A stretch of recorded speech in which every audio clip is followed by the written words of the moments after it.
Hello dear students and everyone, कैसे हो आप सब? क्या हालचाल? Welcome back. तो देखिए एक क्वेश्चन आज हम लोग करते हैं 3D का। बहुत ही इंपॉर्टेंट चैप्टर है, आपको जरूर करना चाहिए। इस चैप्टर को स्किप आप नहीं कर सकते, ठीक है? तो देखिए मैंने इमेज वाला क्वेश्चन लिया है, ठीक है? तो कैसे करेंगे ध्यान से देखिए।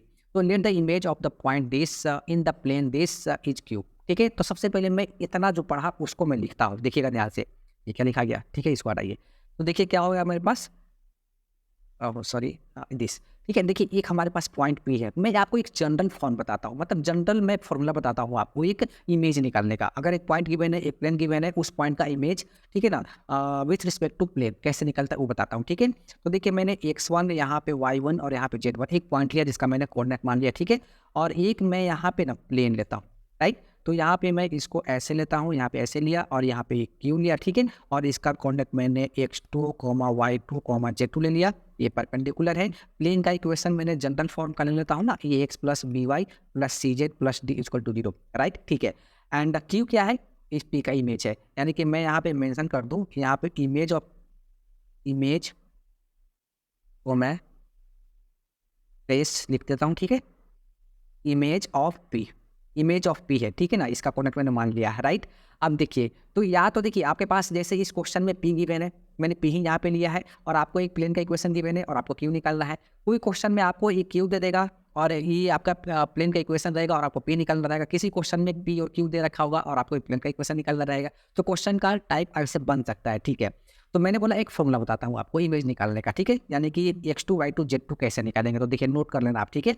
यहाँ पे हम लोग लिखते हैं x2 minus x1 divided by A equal to y2 minus y1 divided by B which is equal to z2 minus z1 divided by C, ठीक है ना? Which is equal to minus 2 times A x1 plus B y1 plus C z1 and then plus D and divided by A square plus B square and then plus कितना होता है सी square. ये plus लिखा हुआ है, right? ठीक है। इससे आपका देखिए x2 y2 z2 निकल जाएगा, राइट? अब देखिए यहाँ पे मैं इसकी जगह 1 2 3 ले लूँ क्या, यानी कि x1 equal to 1 y1 equal to 2 and z1 equal to 3, right? And plane का इक्वेशन भी मैं यहाँ पे इससे कंपेयर कर देता हूँ। यहाँ पे 2x minus Y plus Z and then minus 9 equal to 0, ठीक है? यहाँ से देखिए ए का वैल्यू 2 है, बी का वैल्यू -1 है और सी का वैल्यू 1 है। कंपेयर कर लेंगे, राइट? सो अब हम लोग लिखते हैं, सो हम लोग यहाँ पे लिख सकते हैं x2 माइनस कितना लिखूंगा मैं 1, ठीक है? डिवाइडेड बाई कोफिशिएंट यहाँ पे 2 है which is equal to y2 minus कितना 2 डिवाइडेड बाई कितना है -1 है which is equal to z2 minus कितना है 3 है एंड डिवाइडेड बाई यहाँ पे 1 है which is equal to -2 times. अब ये पॉइंट यहाँ पे डाल दूँ, यानी कि 2 minus 2 and plus 3 and then -9 divided by A square plus B square plus C square, यानी कि 2 स्क्वायर यहाँ पे लिखूंगा मैं 2 स्क्वायर एंड देन प्लस -1 का स्क्वायर एंड देन प्लस कितना हो जाएगा 1 का स्क्वायर। देखिए 2 से 2 गायब हो गया, ठीक है ना? और ये बच गया मेरे पास -6 और नीचे ही बच गया मेरे पास 6 गायब हो जाएगा। तो विच इज इक्वल टू ये जो पूरा पार्ट है ना सिंप्लीफाई हो कितना बच जाएगा मेरे पास, ये मेरे पास बच जाएगा सिर्फ 2 बचेगा। अब 1 बाई 1 सबको इक्वेट करके x2 y2 z2 निकालने क्या, सो x2 माइनस 1 यानी कि x2 minus 1 divided by 2 equal to 2, ठीक है? एंड देन y2 माइनस मेरे ख्याल से 2 था या कितना देखना पड़ा, x2 माइनस 1 ही था ना, y2 minus 2 divided by -y, ठीक है ना? Which is equal to 2 and z2 minus 3 divided by 1 which is equal to 2, ठीक है ना? अब यहाँ पे 3 था, देख लेता हूँ एक बार, बिल्कुल करेक्ट, ठीक है? तो यहाँ से आपका x2 इक्वल टू कितना आ जाएगा 5 आ जाएगा, right? And then y2 equal to कितना आ जाएगा, तो ये हो जाएगा 0 हो जाएगा, right? And z2 equal to कितना हो जाएगा मेरे पास 5 आ जाएगा, ठीक है? तो क्यू का पॉइंट आ गया ना, ठीक है ना? क्यू पॉइंट आ गया, क्यू का पॉइंट है, क्यू पॉइंट आ गया, उसका कोऑर्डिनेट आ गया, कितना आ गया 5 एंड 0 एंड यहाँ पे कितना हो गया 5, ठीक है? और आपके पास पी गिवन है कितना 1 2 3, ठीक है ना? पीछे गिवन था एंड देन क्यू हमारे पास आ गया 5 0 एंड कितना आ गया मेरे पास 5 आ गया। और अब आगे क्वेश्चन पढ़ते हैं, क्योंकि इतना तक पढ़ा है इतना तक मैंने लिख लिया।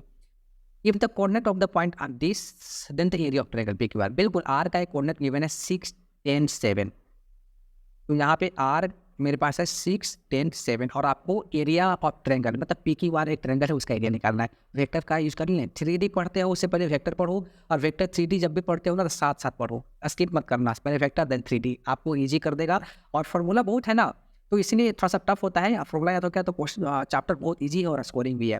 तो देखिए सबसे पहले अगर हम एरिया ऑफ ट्रायंगल PQR यानी कि area of triangle PQR which is equal to, अगर मैं वेक्टर फॉर्म में लिखना चाहूँ तो क्या हो जाएगा 1/2 एंड मैं लिखना चाहूँगा PQ एंड देन क्रॉस यहाँ पर मैं ले लूँ PR, ठीक है? और इसका मैग्नीट्यूड यही तो एरिया होगा। तो आपको पी क्यू निकालना है, वेक्टर फॉर्म में लिखना आपको आता है, कितना हो जाएगा क्यू माइनस पी, सबको वेक्टर फॉर्म में आई जे के। ये तो बहुत बेसिक सा चीज़ है ना, ये मुझे बताने की जरूरत नहीं है। तो P Q equal to Q minus P, मतलब 20 माइनस 1, 5 माइनस 1 कितना हो जाएगा मेरे पास 4i, ठीक है। 0 माइनस 2 कितना हो जाएगा minus 2j, and then 5 minus 3 plus कितना हो जाएगा मेरे पास 2k। ये मेरे पास पी क्यू आ गया। अगेन निकालना है मुझे पी आर, ठीक है ना। तो आर माइनस इसको आप ऐसे समझ, तो ओ आर माइनस क्या लिखते हैं हम लोग, ओ पी लिख सकते हैं, ठीक है ना। तो अब देखिए ओ आर, इसको लिखेंगे वेक्टर फॉर्म में, तो 6i plus 10j plus 7k, इसको लिखेंगे तो i plus 2j plus 3k। अब माइनस कर लें तो 6 माइनस 5 कितना हो जाएगा मेरे पास आई बाई, एंड 10 माइनस 2 कितना हो जाएगा मेरे पास 8j, एंड 7 माइनस 3 कितना हो जाएगा मेरे पास प्लस 4k। आई थिंक यही होगा, दोनों आ गया ना। तो सबसे पहले P Q cross P R निकालने क्या, तो मेरे पास अगर मैं लिखना चाहूँ P Q cross P R which is equal to determinant use कर लें आई जे के, एंड यहाँ आपको फ्रिक्शन देखना पड़ेगा थोड़ा सा मुझे। 4 minus 2 I get 4 minus 2 and यहाँ पे क्या था पता नहीं, कुछ गड़बड़ ना हो जाए। 5 8 4 यानी कि 5 8 एंड देन 4, ठीक है। तो इसको सिंप्लीफाई कर लेते हैं, तो आई दिस अभी कितना हो जाएगा माइनस 8 माइनस 16, 16 और 8 कितना हो जाएगा माइनस 24। आई थिंक 16 और 8, हाँ बिल्कुल करेक्ट है दिस। एंड देन यहाँ पे हो जाएगा माइनस जे, तो यहाँ पे हो जाएगा 16 माइनस 10 एंड देन प्लस के, तो ए गया यहाँ पे बच गया मेरे पास 32 एंड प्लस कितना हो जाएगा मेरे ख्याल से 10, ठीक है ना। ये हमारा आ गया। तो ये कितना हो गया मेरे पास, ये मैंने ब्रैकेट क्यों डाला इसके साथ, ये तो डायरेक्ट ऐसे मैं लिखूंगा, ठीक है जी। तो माइनस 24 और आई दो बार लिख दिया, वाह ये भी तो थोड़ा सा अटपटा ही हो गया, ठीक है ना। देखिए मैं थोड़ा सा यहाँ पे ना कुछ गड़बड़ कर दिया क्या मैंने, -8 -60 -24 बिल्कुल करेक्ट। तो दिस एंड देन यहाँ पे हो जाएगा मेरे पास 6j, वो भी माइनस के साथ, ये भी यहाँ पे माइनस आ जाएगा, ठीक है ना। माइनस में बाहर लेकर आता हूँ, प्लस के लिखूँ मैं यहाँ पे माइनस, एंड प्लस ये कितना हो जाएगा मेरे पास 42k, ओके। तो ये मेरे पास आ गया। अब इसका मुझे क्या निकाल देना है मैग्नीट्यूड, ठीक है ना। तो magnitude P Q cross P R, और इसका मैग्नीट्यूड मैं लिख लूँ विच इज इक्वल टू, कितना हो जाएगा मैग्नीट्यूड निकालना आता है आपको, कितना हो जाएगा 24 माइनस 24 का square and then plus minus 6 square and then plus कितना हो जाएगा 42 और स्क्वायर, और यहाँ पे रूट, ठीक है ना। सब में से मैं 2 स्क्वायर यानी कि 4, अगर मैं रूट से बाहर निकालूँ 2 निकाल दूँ, ठीक है ना। तो यहाँ पे कितना हो जाएगा 12 यानी कि 144 प्लस यहाँ पे हो जाएगा आपके पास 9 एंड देन प्लस यहाँ पे हो जाएगा 21 का स्क्वायर यानी कि 441।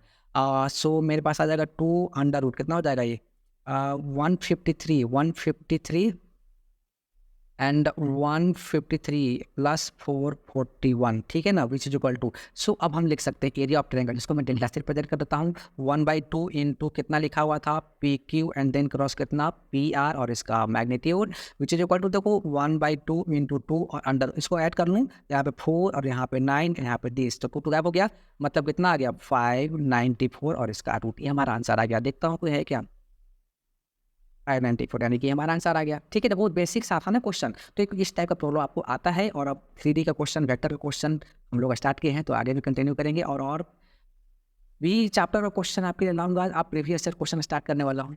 Thank you.